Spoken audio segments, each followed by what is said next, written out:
Welcome to Paranormal Palace Radio, where truth equals reality, and truth is often stranger than fiction. Hello everybody, welcome to Paranormal Palace Radio. This is your host, Royce the Redneck Radio Man. And joining me today is Frank Joeseph, and he's a researcher, investigator, and author of many books on ancient America, lost worlds, and America lost, basically he's proven through many of his novels that Christopher Columbus was not the first one to visit America, and he's got, various books on it about Atlantis and the Mayan Prophecy 2012, and he's put out a chapter in a book by New Page Books called Lost Civilization, which is a anthology of many different topics connected with ancient mysteries. And his particular chapter in that is called Archaeological Scandals, and we're going to talk a little bit about his chapter in that today. And then we're going to talk a little bit about a new book that he's also recently put on the market, titled 2012 Alien Revelation, that I see it's available in Kindle edition at Amazon. I'm not sure if it's also in paperback or not. I didn't take time to go through the site and look for both. I kind of came to the first one I did, could, because I was in a rush to get to the show. But he can probably tell us that also as well. And this is also Frank's second time on my show. So Frank, how are you doing today? I'm very glad to be here, Royce. It's very kind of you to invite me back a second time. Oh, I enjoyed having you the first time, and I'm definitely happy that you came back, and especially to talk to us about that new book about 2012, because there's been a lot of talk about that. And one of the things that I noticed in the description of the book was that there was something that the person that you write about discovers a horrifying secret of the Mayan prophecy. Now, I'm not sure if that part was part of the fiction or the nonfiction, but I wanted to talk to you about that in a few minutes after we, get past the lost civilizations. But that part in particular, if it was in actuality, was something I thought you might elaborate on, in other words. I'd be happy to. So, at any rate, why don't you tell us a little something about the lost civilization chapter? I read that before the show, and I noticed that there's been you're not the only one that's said, for example, that the Smithsonian does not acknowledge all archaeological finds that comes, across its paths. In other words, I've read articles that there's been archaeological finds in the Grand Canyon that had indications that it came from ancient Egypt that supposedly the Smithsonian would not accept or would not acknowledge. So I thought maybe you could tell us a little something about this. Well, the Smithsonian Institution is a wonderful organization. It's a fabulous museum, and they've done a lot of great stuff. In my chapter, I take the Smithsonian to task on a number of things, but it's important, I think, for readers and listeners to understand that there are just some people, some directors of the Smithsonian, who have misused this colossal organization that has done mostly good and have done some terrible things in its name. And one of them is something that you've brought up, and that is a discovery that was made in the year 1909 in the Grand Canyon. And at that time, actually in 1908, the Smithsonian Institution commissioned a famous photographer. His name was G.E. Kincaid. G.E. Kincaid was a protege of Ansel Adams. He was an early 20th century nature photographer, and because of his background, the Smithsonian wanted him to make the first photographic record of the Grand Canyon, specifically of the Colorado River as it winds through the Grand Canyon. So Kincaid accepted, and in 1909 alone, he was possibly the first man that ever went through the entire length of the Colorado River, because it's a very dangerous river, and Native Americans have traditionally regarded certain areas of the Grand Canyon as off-limits, as places of evil, where they do not go. So Kincaid even went through those areas, and he had a number of mishaps and so on, but he did make it, and he was taking his photographs when he arrived in a very remote area of the canyon and was attracted to one particular cliff. He noted that on this cliff there was an unusual stain, and he docked his little boat and left his photographic equipment in it, and then went to investigate what caused this stain, which he had not seen on any other cliff in the Grand Canyon. And the climb up towards this cliff was not difficult at all. He could walk up without having to go any vertical cliff faces to get up to it. And he was amazed to find that he was eventually climbing some man-made steps, stone steps. He was amazed because, so far as he had been informed, no one had ever been in this area of the Grand Canyon before. He was something in the nature of a discoverer. This area that he was in, by the way, is still off limits to persons who visit the Grand Canyon today. You are not allowed to go there under federal law. You have to have a permit from the authorities of the Grand Canyon in order to go to the same area that G.E. Kincaid visited. He climbed these steps, these rather easy, broad steps, to the mouth of a large cavern. And inside this cavern, he brought along, I guess, a rudimentary flashlight, a carbide flashlight. This is, I guess, just when batteries were invented or were just about to be invented. And he entered the cavern and was astounded to see that this cavern was a network of corridors, as he reported in the Arizona Gazette. We'll get to that later. He's all on record with this, in newspaper record. And this network of corridors led to chambers, man-made carved chambers. They were carved out of the natural rock. Large chambers, very large. One of the chambers he described as a kind of a dormitory, and the largest chamber of all was similar to a cafeteria with tables and chairs and so forth. He entered another large room that was filled with munitions, edged weapons, swords, spears, armor, shields, and so forth, by the many hundreds stacked up. The most amazing room, though, was the smallest, which was still pretty substantial. And in this one room, which had a high dome ceiling, there was a circular altar, as he described it.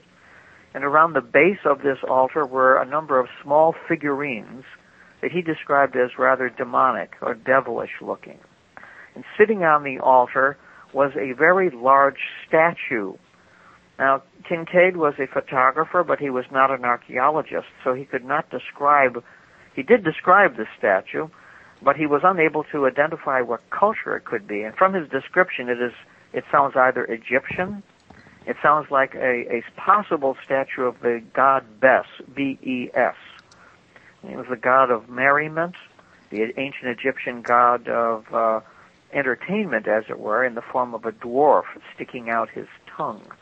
However, from his description, this statue might also have been something from India. But in any case, it was utterly unlike anything that had been used or made by Native Americans. Right. And he returned to his boat and then went back to the cavern with a large lantern, he said. And in the lantern light, which was able to illuminate the interior of this tremendous space much better, he saw that the walls were covered with thousands upon thousands of hieroglyphs. Again, he's not an archaeologist. He couldn't describe what culture was associated with it, but they were unreadable hieroglyphs, just completely covering the walls of the interior. He went then back to his boat. He completed his mission, his photographic mission of documenting the Grand Canyon. And the moment that he finally made it back to civilization, he was contacted by the Arizona Gazette, just wanted to see how successful his trip was. It was going to be a small article. Instead, they gave him front-page coverage of his discovery, which he describes in quite good detail. Subsequent issues of the Arizona Gazette dealing with this, they came out in April of 1909. Subsequent issues told about a fellow by the name of Jordan, Jordan, who was sent with a team of investigators from Washington, D.C. These were all Smithsonian Institution investigators, that they returned to this spot. Kincaid led them back to the cavern. Once there, they laid down a small railroad track, and on this railroad track, they put a miner's cart, or carts, and they filled these carts with literally thousands of artifacts, pottery, human remains, bones, all kinds of things. And then they sealed up the cavern's mouth with a great iron door. And that's it. Nobody has heard anything about it since.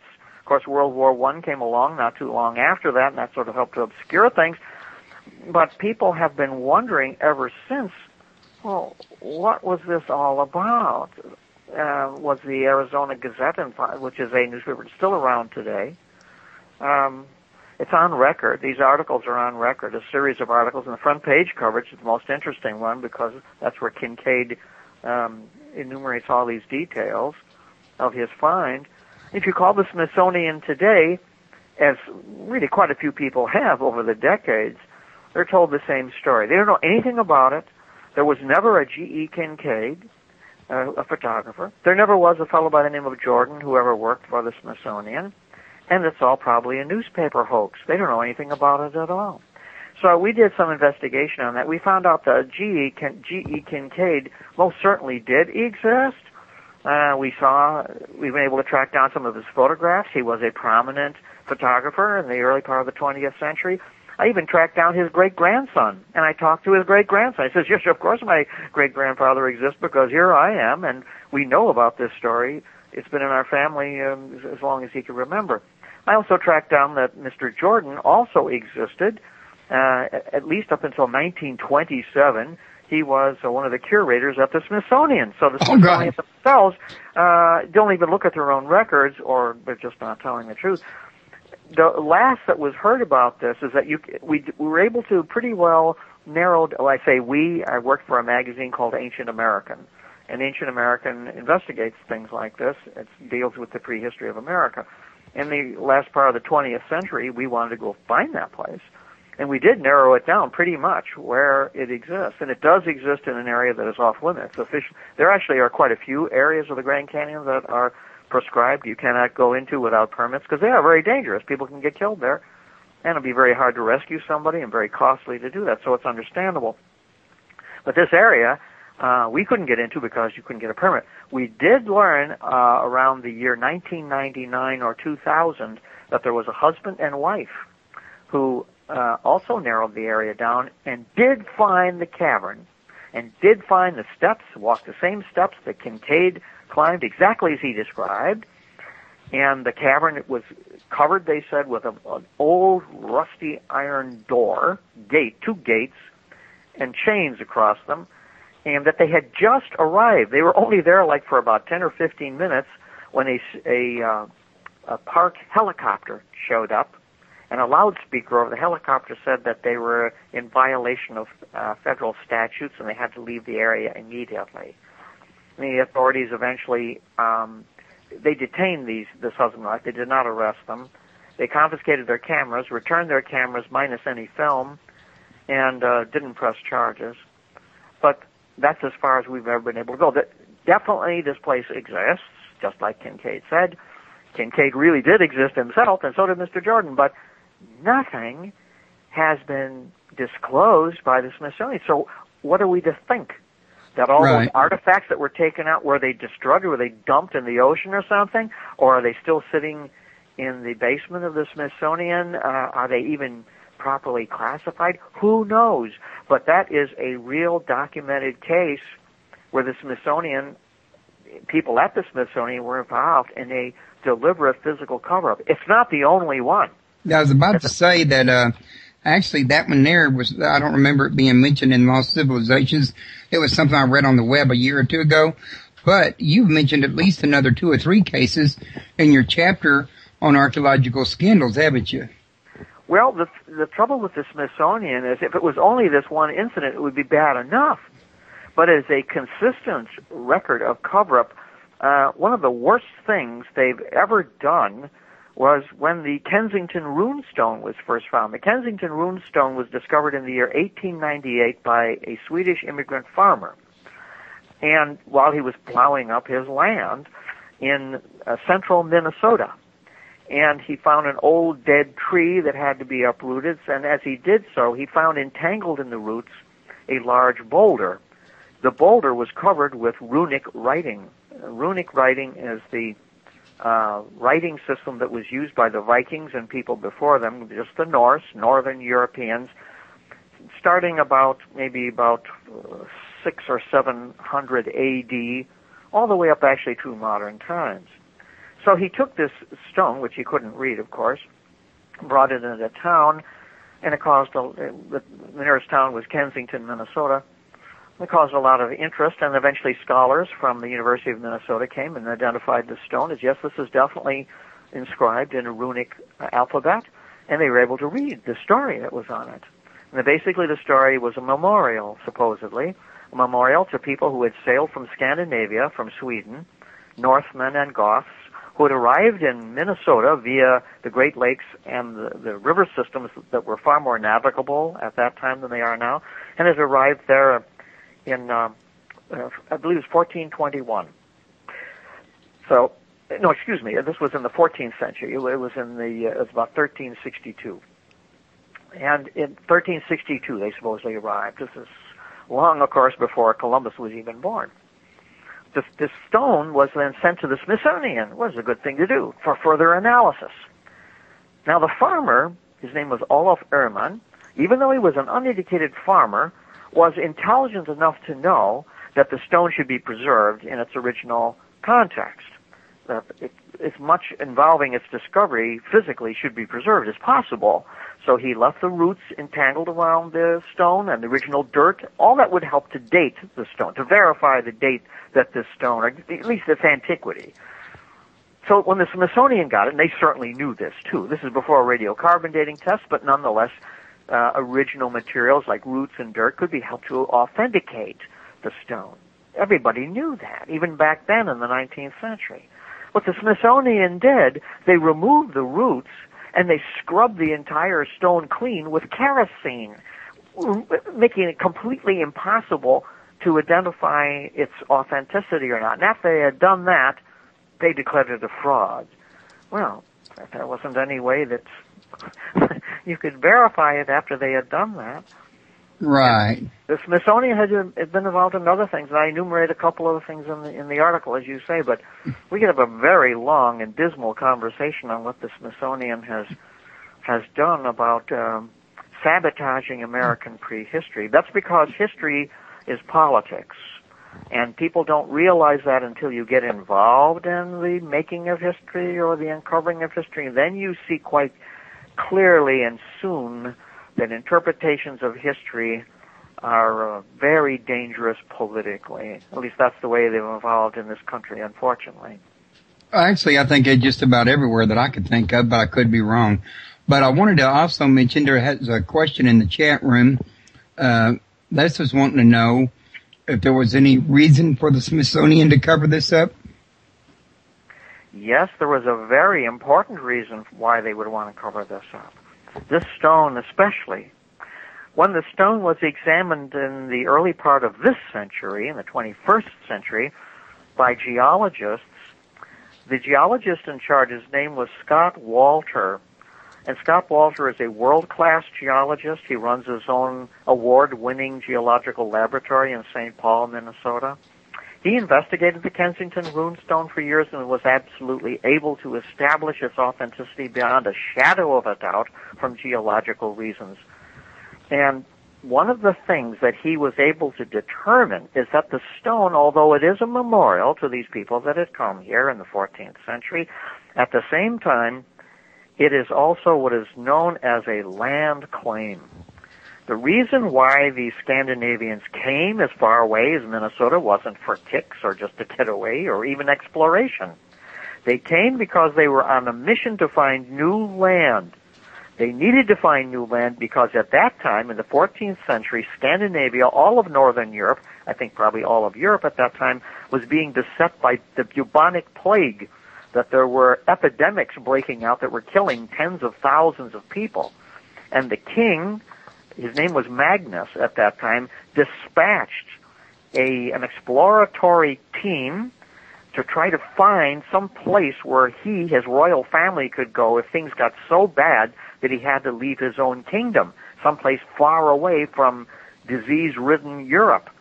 And that is why that stone is there. And Scott Walter, in his excellent book called The Hooked X, makes it abundantly clear that that is why that stone was erected. Now, if that's the case, that means that actually Sweden does have claim to territory in our country legally. And that is one reason why that stone is not divulged. To give you another example of that, as recently as last year, 2011, in Iowa, another farmer found a stone, not as dramatic as the Kensington rune stone, and this farmer also had enough sense to leave it alone. He just left it there. He informed the state archaeologist. The state archaeologist of Iowa came out, examined the stone, said it was absolutely an authentic Norse stone, inscribed stone. And the Smithsonian, or rather the state archaeologist of Iowa said, I will have nothing to do with, I'm paraphrasing him now very closely, I will have nothing to do with foreigners trying to claim territory in America. And the stone was reburied. It's reburied on this guy's property. The state archaeologists have nothing to do with it. So there are concerns. Apparently, there may be some legalistic claim that they're concerned about, and maybe such legalistic claims really exist. I don't know. But nonetheless, the Kensington rune stone is a land claim stone, which apparently archaeologists are afraid have too many possibilities of Sweden invading Minnesota, which I would welcome, quite honestly. We've had invasions from other parts of the world that are not quite as salubrious, but I would like to, if the Swedes want to come to Minnesota, I live in Minnesota myself. I'd love to have them come. If they want to claim if they want to claim Kensington, Minnesota for their own, I think America's big enough, that would be okay. But I'm sure that people like that, the Smithsonian, the state archaeologist of Iowa, feel that something like that would set a dangerous precedent. Right. Now, also, one of the things I was going to mention is I read in your book, or in the Lost Civilizations, that in all actuality, there is evidence out there that we were actually, America was actually visited as far back as, 4,000 years? Well, it goes back tens of thousands of years, actually. It's an incredible story. But there's abundant evidence to show that the Sumerians were here. Now that's an astounding statement to make. The Sumerians are the first known civilized people. They raised the first city-states in the 4th millennium BC. Amazing. In other words, about 3,500 years before Christ. And one of the things the Sumerians did is that they had the first known written language, and in cuneiform. In cuneiform are these little wedge-shaped letters that they invented and used, and they put them mostly on tablets, little stone tablets or baked tablets. And they use them mostly for receipts or for prayers, things like that. Well, these little tablets have been found in North America.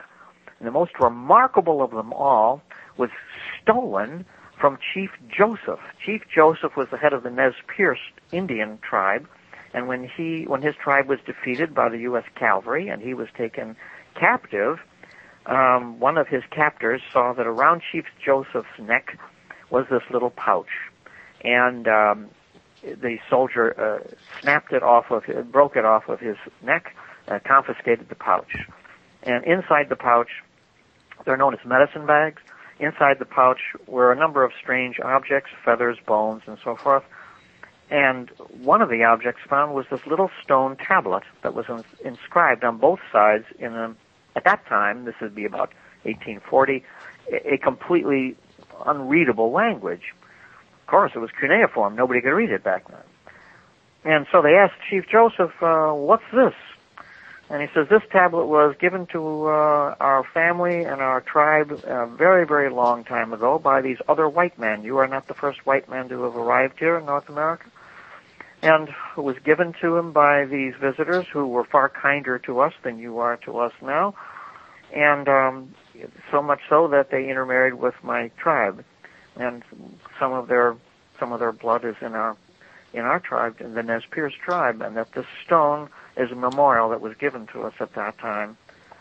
The stone is now in Annapolis, of all places, the Annapolis Naval Museum, and has been translated. The stone is unquestionably an authentic Sumerian tablet. It is a prayer to the moon god and is dated to more than 4,000 years ago. Now, where did Chief Joseph get this? Archaeologists don't ask, but we do know the story. He said it was given to his ancestors as a token by these white men who had sailed across the Atlantic Ocean a very long time ago. This tablet, the Chief Joseph tablet, which is at the Annapolis Museum, is by no means the only Sumerian tablet that has been found in North America. There have been literally dozens of these stones that have been found under tremendously authentic conditions. Another one was found in eastern Tennessee by a woman digging in her garden. That's known as the Hearn tablet. And archaeologists will tell you, this is the bizarre thing about all this. Mainstream archaeologists will say, yeah, these stones are all authentic. They're not fake. They're the real thing. They all go back about 4,000 years ago. But it doesn't mean anything because probably people, collectors of these items, just lost them. Or they were just sort of thrown around and people didn't really care about them. What? These are like precious artifacts that some of them are very costly and they're just being sprinkled around like cheap bubble gum. It's rather unbelievable. But archaeologists have this line drawn in the sand. Nothing before 1492. They're not even interested in anything that happened before 1492. American history begins with the discovery of America by Columbus, and anything before that is of no significance whatsoever. That is what is taught in school. That's the basis of American history. And anything happened before then were just Indians with bows and arrows, and that's about all. But yet we're finding these Sumerian artifacts, these cuneiform tablets, not only in North America, but in South America, in Peru. There's a bowl that was found in Peru. The inside of this bowl has cuneiform script. Not too far away from this bowl found in Peru was also found a statue, and on its legs are inscribed Sumerian cuneiform. Both of these objects are in what is known as the Gold Museum in Peru. It's an amazing story, but we hear nothing about it. This is our prehistory, but it's denied us. Right. Now, also, I wanted to mention to everybody real quick before I forget, if y'all would like to call in and you're not listening to the show, because on the show page, the number's below the chat room, but for those of you that are say Shoutcast or iTunes, or your smartphones, the call-in number is 832-632-7904. And also, if you want to learn more about Mr. Joseph, he has a website at www.mysticvalleymedia.com, and I'll be putting Royce, I hate to interrupt you on that, but that is no longer in operation. That Mystic Valley Media, I'm sorry, I should have notified you about that in advance, but I forgot about that. What I suggest people do is if anyone is interested in these subjects, there is a website they can go to. It's not just for my own work, but for others that are working in the same direction. It's www.ancientamerican.com. Okay, now also, Les was just asking another question in the chat room. He's the one that asked the last one. Now, this one was a little bit more specific.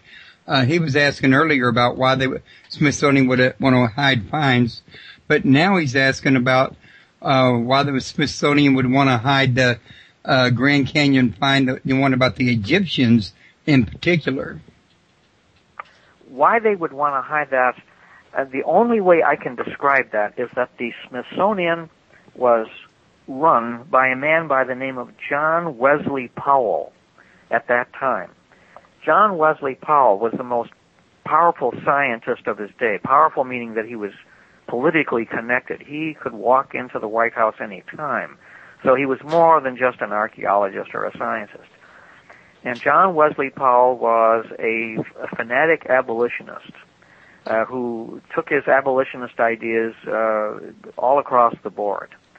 And he regarded any so-called arguments about foreigners from other parts of the world arriving in North America before 1492 as detrimental to the well-being of the Native Americans, even though the Native Americans themselves, like Chief Joseph, still talk about these foreigners that came across the seas in ancient times. Sometimes they were friends and sometimes they were enemies, but these were things that really happened. But John Wesley Powell laid down the law, and he said literally that any information, any so-called discoveries or artifacts tending to talk about foreigners in America before 1492 is to be discarded as worthless, as having no merit, and that only artifacts and objects from 1492 on are to be considered. Now that is the law, that is the dogma, that is part of education from anyone that wants to become an archaeologist. These other ideas simply are not discussed. Okay. And also, I think it was James was asking, how do you think these artifacts made it into America in the first place? Well, they made it in many different ways, but generally they all arrived by people who had come here either as castaways or because they were here for very deliberate, specific reasons. And I think the important thing to understand is that America was a kind of a melting pot long before the Statue of Liberty was erected. That the oceans of the ancient world were not barriers between people, but highways. And that people like the Egyptians, for example, that could create the Great Pyramid, which society can't even build today. It's a tremendous achievement of high math and great construction techniques. To deny these people the ability to make a ship that could cross the ocean is preposterous. Of course they had ships that could do this. So I think they arrived in a number of different ways. Sometimes they did arrive as castaways. The Atlantic Ocean is not an easy crossing. I don't mean to say that, but it is possible. And then they came here for very specific things. For example, we do know that the ancient foreigners came to the Upper Peninsula of Michigan for copper.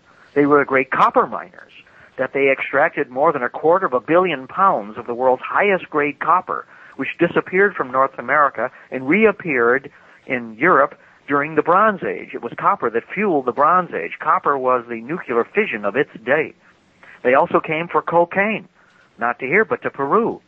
The mummies that have been found since about 1990 that have been examined in the Cairo Museum, a great number of these mummies are found to contain trace elements of cocaine and tobacco, which originated only in Peru and in Bolivia.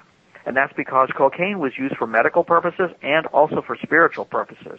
Cocaine was used as a mind-altering narcotic to achieve altered states of consciousness for spiritual revelation. It was not what they call a recreational drug, the way it's referred to here. It was also used for medicine. The Egyptians were great physicians.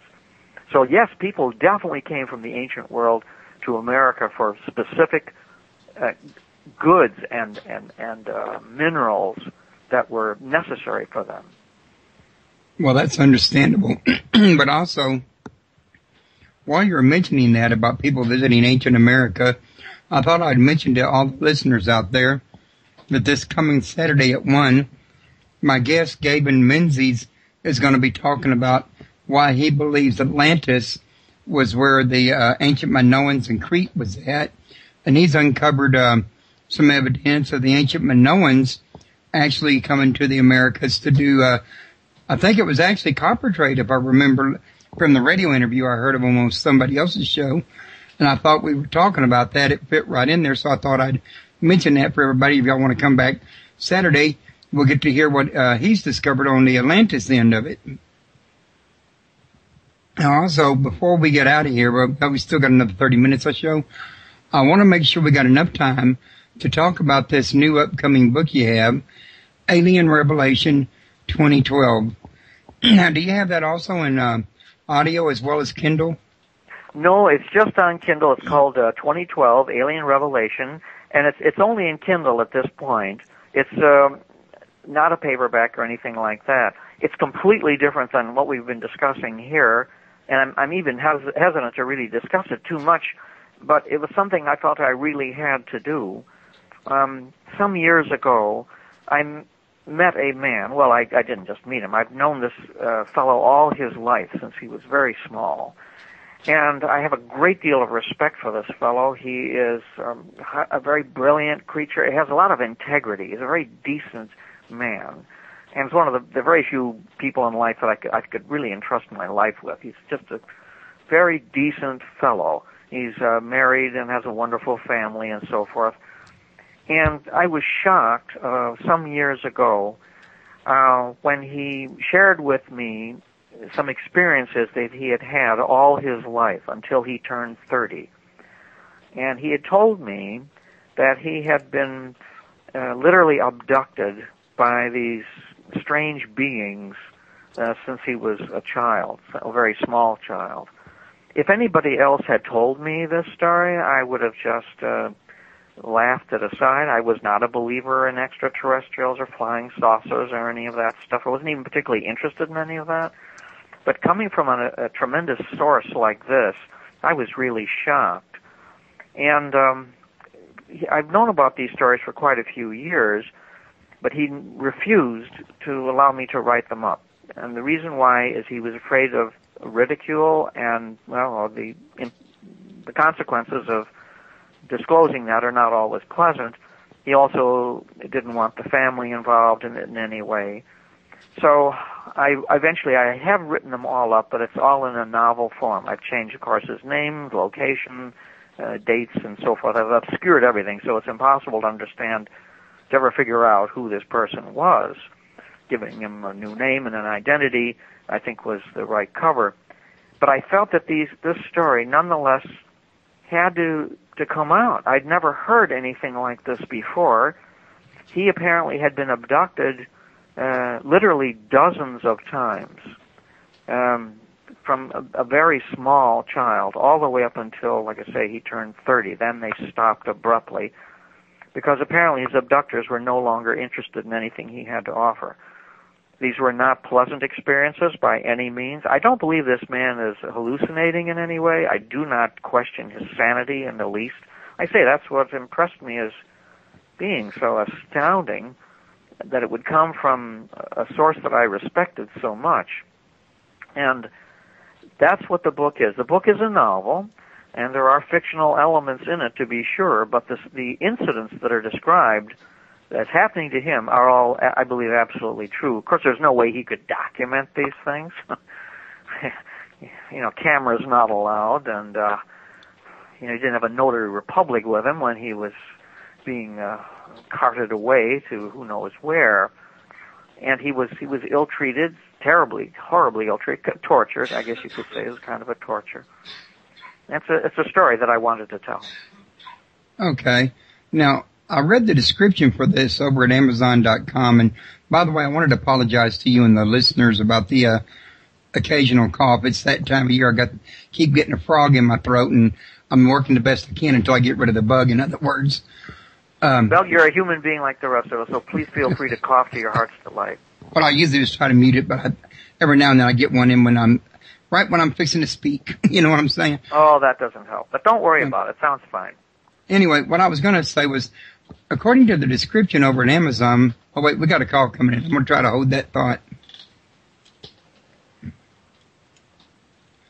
Caller, you're on the air. Hi. Hi. Hello. How are you? I think I recognize this voice. Yes. How are you, sir? Yep, Hi. it's Jennifer. Hi, Jennifer. Good Hi. evening. I was listening to the part where about the novel, Yeah. and I just have a lot of questions. May I? Yes, please, go ahead. Okay. Yes, go right ahead. Hi, sir. Okay, when the abduction took place, was there? You said it was very frightful for the young man. Yes, right? it was. But was there any information given, such as I don't know? Yes, I know what you're saying. Yes, only on right. Only on one occasion, he would ask occasionally who these people were, where they came from, what was going on. They wouldn't respond to him at all. They ignored. He was like a dumb animal as regarding them. There was, however, one occasion only, and that is he was sedated in a dark room. He'd been in this dark room many times. He was sitting in this room. It was very dark and very cold. There was no furniture, nothing except for a metal seat, a kind of a metal bench. And everything was metallic and very dim. It was hard to see. The light it was coming from everywhere and from nowhere. And he was afraid, of course, but he had no control over the situation. And this one particular time only, he recalls, one of these beings, and they're described as, you've heard before many times, these little spindly characters with big heads and big black eyes. Well, that's what they call them, you know. And there's no sound, there's no communication physically. Everything is telepathic. They don't speak. They have little slits in their mouth. Very flat, apparently. Right. They can't manipulate. They have no musculature, no facial expressions, nothing. However, according to my friend, his name in the book is Jonathan Brady, and Jonathan says that everything is telepathic. You can communicate with them. They know everything you're thinking, and you can talk back to them. But there's no vocal communication. So this one being came up to him, and the being was accompanied by two young women. One was a child. The other one was like a teenager, and they looked. His kids. These two young women were accompanied by one of the Greys, if you want to call them that, and this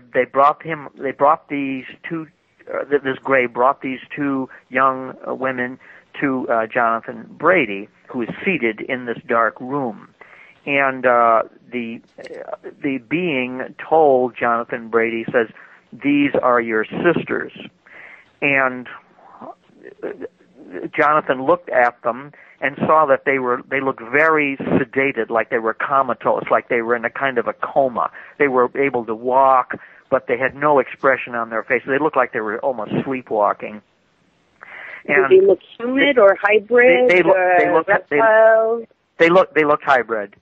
They looked hybrid. They looked mostly human, but they had some gray alien characteristics, like their heads were too large and their eyes were too big and dark and so forth. They resembled. They had human. The bodies looked totally human, but the shape of the head and so on, they didn't look altogether human. And so anyway, this alien told Jonathan Brady, says, "These are your sisters." Well, Jonathan Brady looked at them and he told the Gray, he says, "They are not my sisters.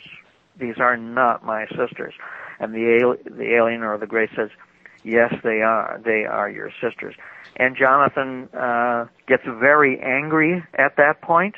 He stands up. This is the first time that an incident like this had ever happened with him. He stands up and he demanded. He said, "No, these are not." He did in real life. Jonathan Brady did have two sisters in his family. He says he towered over the little alien and he very threateningly said, "Don't say that. These are not my sisters." And as that happened, another being came up, a squat little different being with a long stick, and this stick he applied to Jonathan Brady's head and knocked him out. just knocked him out. That's the first time I hear such. Yeah, he just touched him, and it was like a pain stick. It just knocked him out. And then the next thing he knew, he was back in his bed. What's interesting is that Jonathan Brady's wife, who I also interviewed, by the way, also had several encounters. She was never abducted. Yes, because normally it goes by when they get married. Yeah, but she was never abducted, but she witnessed him being abducted one time, and she also witnessed one of the craft that was following a train that he was on. He was on a commuter train going to work when not only she, but other commuters saw this hat. It looked like a hat, like a bowler hat type of a craft hovering right over the train. Round? Pardon me? Yeah, it was round. It was and it was very unaerodynamic. She said it looked like a kind of a hat, like an old-fashioned hat, but it was large and it was dark, metallic, and it was following along the commuter train that Jonathan Brady was going to work on. And not only she saw it, but other people saw it as well. It's amazing. Yeah, that marriage, by the way, dissolved. Of course, it's amazing. Did you hear of Jim Sparks? Pardon me? You know? Yes, Jim Did you Sparks. ever hear of Jim Sparks? That's right. He actually got abducted many, many times. Uh-huh. And pardon? Yes, go ahead. He gets abducted. He gets abducted maybe once every day. Close to once every day. Mm-hmm. And I'm sorry, my sister's going, oh my gosh, she's not believing all this. Okay, so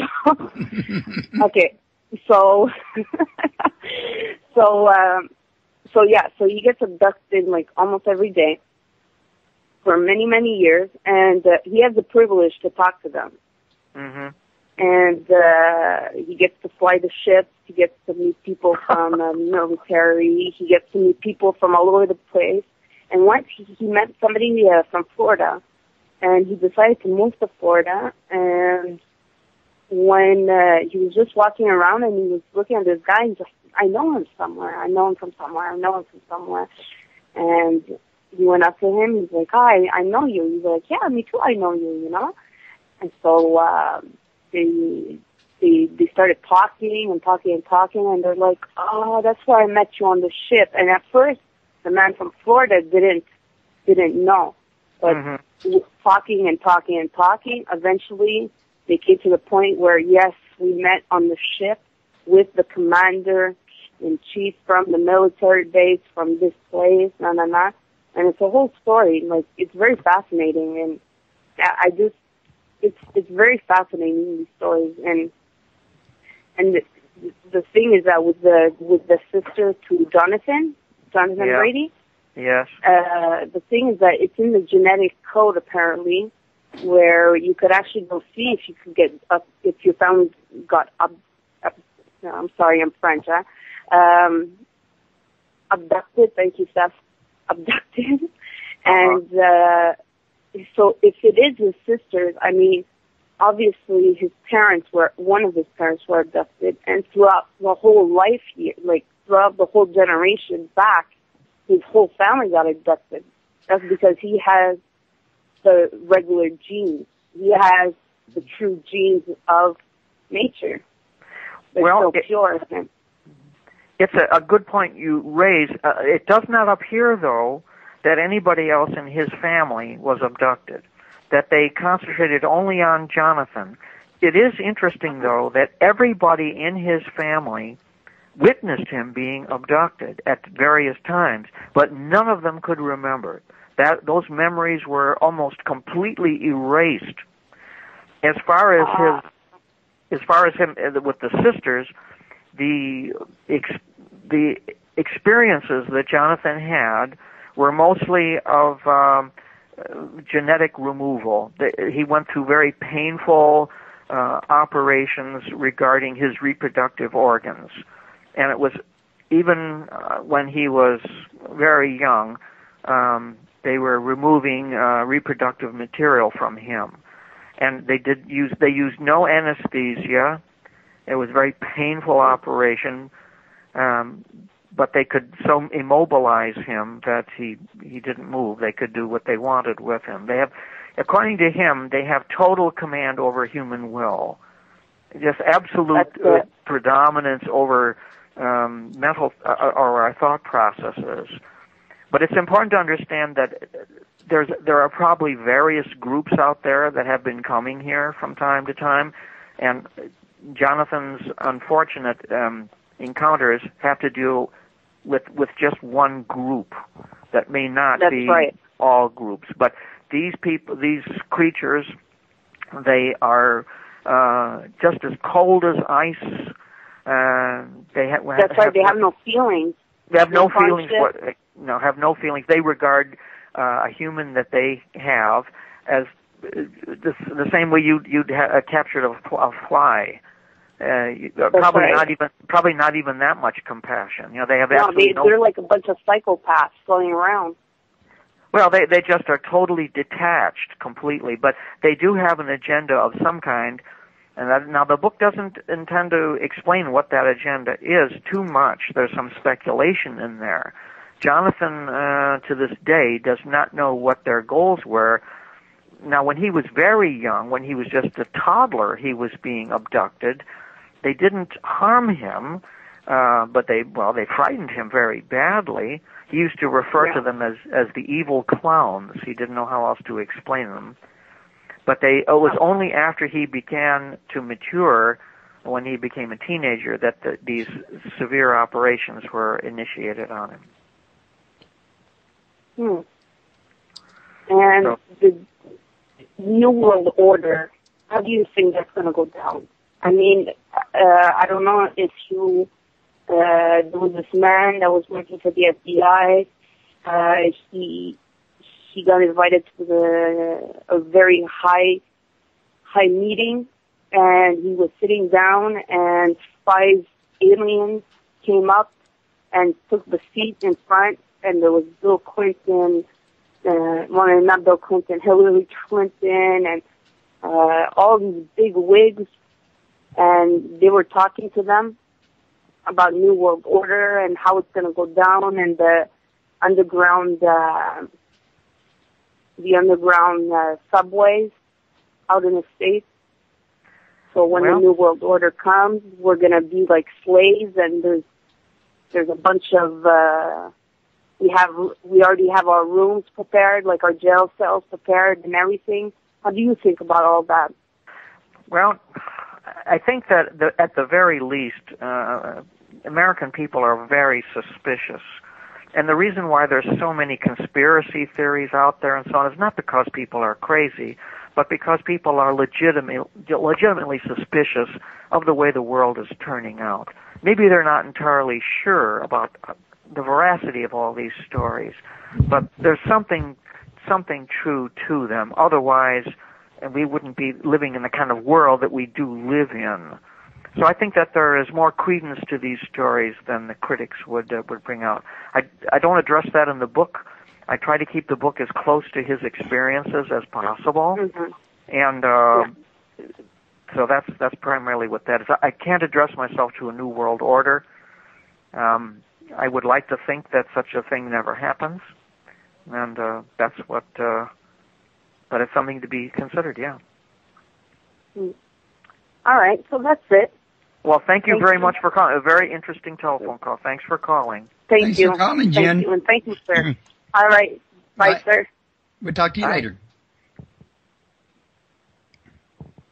Okay. I was just fixing to ask you that one little question about Jonathan discovering a horrifying secret of the Mayans' prophecy. Yeah. Is that something you can share?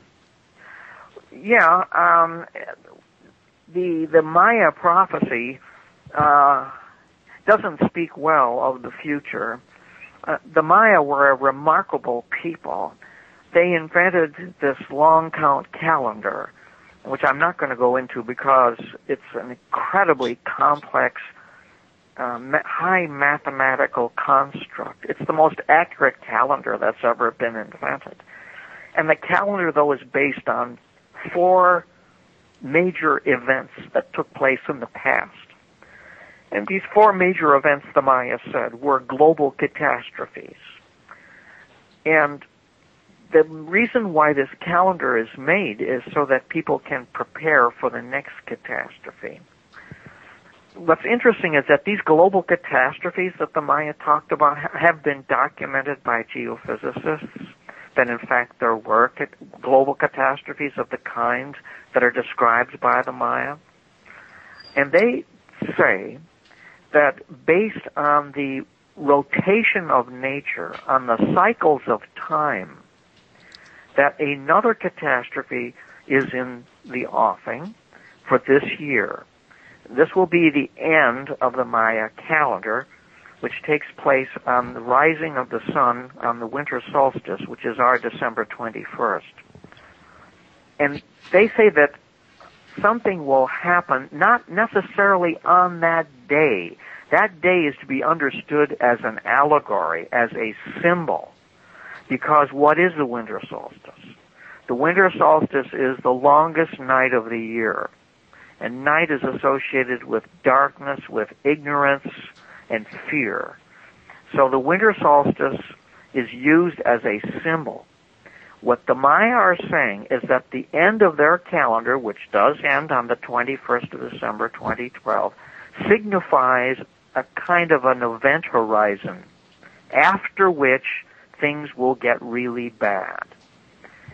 And they say that there will be trouble with the sun. They are not specific. When I wrote a book about this, it's called Atlantis in 2012, I wanted to find out, when I wrote this book, what did the Maya themselves really say about 2012, not what did other people say that they said. And I found out from the original Maya sources what they had to say about it. The first time I learned about the Maya calendar was in 1986. That was my first trip to Mexico and to Yucatan, specifically to find out about ancient archaeology. And it was there that I met with some Maya elders at a place called Uxmal, which is in Yucatan. It's a beautiful, perhaps the most beautiful of all the Maya ceremonial centers. It was built over 1,000 years ago. And it was there that I met several Maya elders, and they shared with me for the first time I ever heard about it, their calendar, which they said would come to a close in 2012. It seemed a long time back then, but here we are. And they said there'll be trouble with the sun, and that it will be not the end of the world or the end of nature. Earth will survive. Earth will go on. What they're talking about is a very catastrophic period for human civilization and for human life. And the only things that I could really find that would parallel what they're talking about is what has just happened today. Today, there was one of the largest solar flares that have been recorded in recent history. And it doesn't do anybody any harm, except that it has a capacity to completely fry our civilization. When a solar flare erupts, even though it's 93 million miles away, it sends out so many particles known as negative ions that they can interface with electronic equipment. And that a large solar flare that took place, for example, in New York City in 1920, completely shut down public transportation for a short period of time and caused fires. An even larger event took place in 1859 and completely destroyed all telegraph communication across North America, United States and Canada, and Western Europe. That is known as a Carrington event. It was named after Richard Carrington, who is the great American astronomer who found out why all the telegraph wires in America caught fire and burned up all at once from New York to California. And that was because of this solar flare from the sun. Well, we are told that the sun is now going through a period in 2012 and 2013 of enormous solar activity that will result in possible a Carrington event. If a Carrington event happened today, it wouldn't bother you physically at all. It would be no effect. But it would completely turn off your electrical civilization completely. You won't even be able to flush your toilet because even that runs on electricity. Elevators will stop. Aircraft won't be able to fly because they run on avionics. This last solar storm that happened today, all flights across the Arctic were canceled because they knew that if airliners flew over the Arctic Circle when the solar storm is on, their avionics would go out. They would not be able to navigate. They would crash. They wouldn't be able to communicate. This was a little solar storm that took place today. If an event like the Carrington event in 1859 took place today, elevators would stop. Your hospitals would only be able to function for about another 3 or 4 days on their insulin that they have. Public communication would stop. There'd be no television. We wouldn't be able to talk on the telephone. Computers would fry up. It would be very difficult for our civilization to come back from something like that. It's a very real fear, a very real concern amongst NASA. All you have to do is go on the NASA website, www.nasa.org, and look up Carrington event and see how serious they take it. They take it very seriously. And if there's a Carrington event in 2012, as the Maya said, it won't destroy the Earth, won't have any effect on us all, but it could potentially destroy our civilization. It could fry our civilization. Well, that's pretty much bad enough to suit me. Or should I say worse than I want? It's worse than you need to know. But it's amazing that the Maya could have predicted something like this 2,000 years ago. How could they have done such a thing? How could they have achieved such a knowledge of the future? Well, one reason why was because they were great observers of nature, and they believed that nature ran in cycles, and they could, if they were great students of these cycles of time, perhaps they could make some legitimate predictions for the future. I don't know. That's speculation. I don't know. But the fact remains that the end of the Maya calendar, which is set for our next winter solstice on December 21st, should not be regarded as a date where something will happen exactly on that day, because it's not meant that way. The winter solstice is symbolic. It's allegorical of a period where we can expect bad things afterwards. Maybe they're right, maybe they're wrong.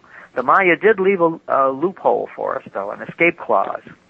They believe that human beings, that the energy that human beings put out through their behavior is inextricably connected with everything else in the universe. They believe that everything in the universe was one great web, and what you do to one end of the web affects the rest of the web. And believe that if human beings get their act together, if they follow the laws of nature again, that they can avoid all catastrophes in the future. But if human beings are so out of sync with the very forces of nature that brought them into existence, they go through these global catastrophes that downsizes radically their population. And that's why these global catastrophes happened in the past, the Maya said, because human beings had become so arrogant, they thought they could become masters of nature, they could do anything they wanted, that nature snapped back on them and almost wiped them out, pushed them to the brink of extinction. And they came back, they started to rebuild, they were virtuous for a while, but then they forgot, they got self-indulgent, and started the cycle again. They say that this is the last cycle for us now, this is it. So we'll see what happens. I don't expect to see anything happen as the sun rises on December 21st, because that is a symbolic time. But I do expect to see things happen after that. We're seeing things happening now. I don't think I can't imagine anybody in the world, very few people in the world today, especially in America, who can't see that our society is in deep difficulty, prolonged deep difficulty. Some people believe we're in free fall, morally, economically, politically, militarily. This is a very serious, particularly serious time for us. Doesn't seem to be any quick fix involved. So this is maybe part of the decline that the Maya said would affect the world in 2012, beginning in 2012. Well, like you said, time will definitely tell. Now, we've rode over just a little bit here, so I'm going to try to wrap. We got about maybe 3 more questions here between me and the chat room here. One of them I was going to ask was, is your book, it's already available on Amazon, isn't it, on the 2012 Alien Revelation? Yes, sir. It's on Amazon.com. They should go to the Kindle section and get, or Kindle or books, and they can get it. Okay. Now, also, we had a couple questions from the chat room, and I copied them while I was waiting, and I didn't copy who asked them, so I'm just going to go ahead and go with the questions and not be able to tell you who was asked. But one of them was asking me to ask you if you think there's good evidence of alien civilizations and artifacts in the New World, North America. I can't answer that directly. There are some things we might want to interpret, perhaps, that might be evidence of that. but I can't point to any that I feel confident about. So I have to be honest and say no. And I just thought about it. That was Les that wrote it. I happen to remember. And it was also him that wrote, didn't the Olmecs actually create the Mayan calendar? That's a really good point, of course. The Olmecs had the calendar. I didn't have time to get into this, of course. The Maya themselves say that they are the custodians of this calendar that was bequeathed to them by an earlier people. The Olmecs also had this calendar. The Olmec, and we don't have the same kind of records with them, but with the Maya, they say that this calendar arrived from over the sea, was delivered to them by a great man called Kukulkan, or the Feathered Serpent, and that he was in the possession of a very high science, and he gave the calendar along with the rest of the science to the Maya ancestors. Okay. Now, that description would sound a lot to me like the Sumerian god Enki. I think he also used to be known as a feathered serpent, didn't he? Well, Enki was a very similar god to Kukulkan, in that he was also a sea god. And so that Enki was, he was associated with the oceans as Kukulkan came across the Atlantic Ocean. So there are parallels, yes, absolutely. All righty. Well, listen, Frank, it's been a very fascinating hour, and I really think if we'd had a couple hours ago, we could have probably kept going. Goodness knows, there's a lot of things in ancient history that, not just from America, but Sumeria, Egypt, etc., that a lot of people don't know about, that haven't made a public mainstream, things that people would rather not be known, that have certain agendas, etc. I mean, it's been theorized more than one that history could actually be rewrote. I would personally love to have you come back on my show in the future if you have time, and if you don't mind coming, and we can maybe pick a time where we have a little more time to go into, better detail and just relax and, open up with some people. Well, anytime, Royce. I am very grateful for the opportunity, and of course, just you let me know, and please consider me at your disposal. And I also want to thank everybody in the listening audience for participating, asking questions, and being part of what makes the show work. And I'd also like to remind everybody out there listening that you can listen to the show live and join chat at www.paranormalpalace.com. And any of y'all looking for a place on the web to, belong, where there's friendly people, a lot of good researchers and good information, and that's, nice folks, not a lot of flaming and arguing going on, I recommend United Paranormal International. We kind of, put a good word in for each other as we go. So that was my duty for that one. But they're really good folks over there. I've been with them for 2 or 3 years. And Frank, I want to thank you very much, and everybody else. Have a good night, and we'll see y'all this Saturday. Don't forget, we're going to be talking about Atlantis and about my knowings over here in America, Gabe and Menzies, and I hope to see y'all back then. You have a good night, Frank. Good night to you, Royce. Bye-bye.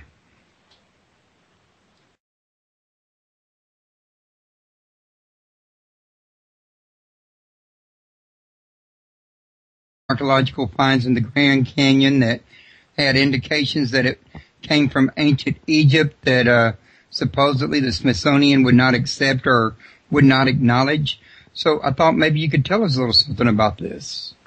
Well, the Smithsonian Institution is a wonderful organization. It's a fabulous museum, and they've done a lot of great stuff. In my chapter, I take the Smithsonian to task on a number of things, but it's important, I think, for readers and listeners to understand that there are just some people, some directors of the Smithsonian, who have misused this colossal organization that has done mostly good and have done some terrible things in its name. And one of them is something that you've brought up, and that is a discovery that was made in the year 1909 in the Grand Canyon. And at that time, actually in 1908, the Smithsonian Institution commissioned a famous photographer. His name was G.E. Kincaid. G.E. Kincaid was a protege of Ansel Adams. He was an early 20th century nature photographer, and because of his background, the Smithsonian wanted him to make the first photographic record of the Grand Canyon, specifically of the Colorado River as it winds through the Grand. This area that he was in, by the way, is still off limits to persons who visit the Grand Canyon today. You are not allowed to go there under federal law. You have to have a permit from the authorities of the Grand Canyon in order to go to the same area that G.E. Kincaid visited. He climbed these steps, these rather easy, broad steps, to the mouth of a large cavern. And inside this cavern, he brought along, I guess, a rudimentary flashlight, a carbide flashlight. This is, I guess, just when batteries were invented or were just about to be invented. And he entered the cavern and was astounded to see that this cavern was a network of corridors, as he reported in the Arizona Gazette. We'll get to that later. He's all on record with this, in newspaper record. And this network of corridors led to chambers, man-made carved chambers. They were carved out of the natural rock. Large chambers, very large. One of the chambers he describes as a kind of a dormitory, and the largest chamber of all was similar to a cafeteria with tables and chairs and so forth. He entered another large room that was filled with munitions, edged weapons, swords, spears, armor.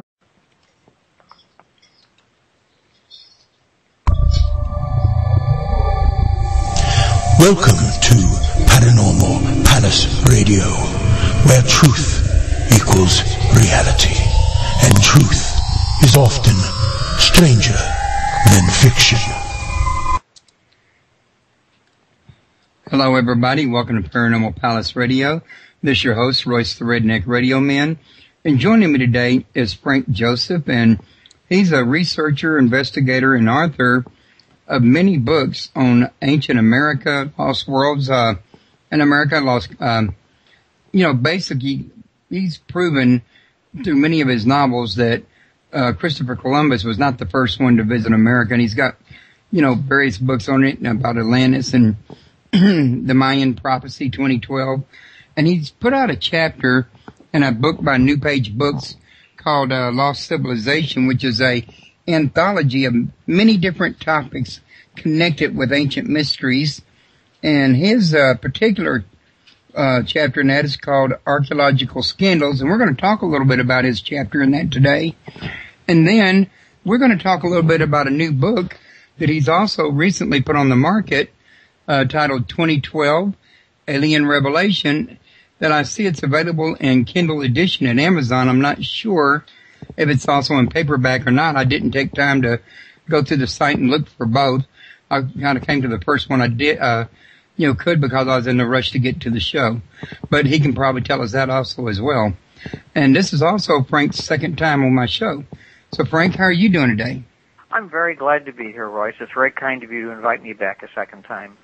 Oh, I enjoyed having you the first time, and I'm definitely happy that you came back, and especially to talk to us about that new book about 2012, because there's been a lot of talk about that. And one of the things that I noticed in the description of the book was that there was something that the person that you write about discovers a horrifying secret of the Mayan prophecy. Now, I'm not sure if that part was part of the fiction or the nonfiction, but I wanted to talk to you about that in a few minutes after we, get past the lost civilizations. But that part in particular, if it was in actuality, was something I thought you might elaborate on, in other words. Mm-hmm. I'd be happy to. So, at any rate, why don't you tell us a little something about the lost civilization chapter? I read that before the show, and I noticed that there's been you're not the only one that's said, for example, that the Smithsonian does not acknowledge all archaeological finds that comes, across its paths. In other words, I've read articles that there's been Canyon. So Kincaid accepted, and in 1909 alone, he was possibly the first man that ever went through the entire length of the Colorado River, because it's a very dangerous river. And Native Americans have traditionally regarded certain areas of the Grand Canyon as off limits, as places of evil, where they do not go. So Kincaid even went through those areas, and he had a number of mishaps and so on, but he did make it, and he was taking his photographs when he arrived in a very remote area of the canyon and was attracted to one particular cliff. He noted that on this cliff there was an unusual stain, and he docked his little boat and left his photographic equipment in it, and then went to investigate what caused this stain, which he had not seen on any other cliff in the Grand Canyon. And the climb up towards this cliff was not difficult at all. He could walk up without having to go any vertical cliff faces to get up to it. And he was amazed to find that he was eventually climbing some man-made steps, stone steps. He was amazed because, so far as he had been informed, no one had ever been in this area of the Grand Canyon before. He was something in the nature of a discoverer.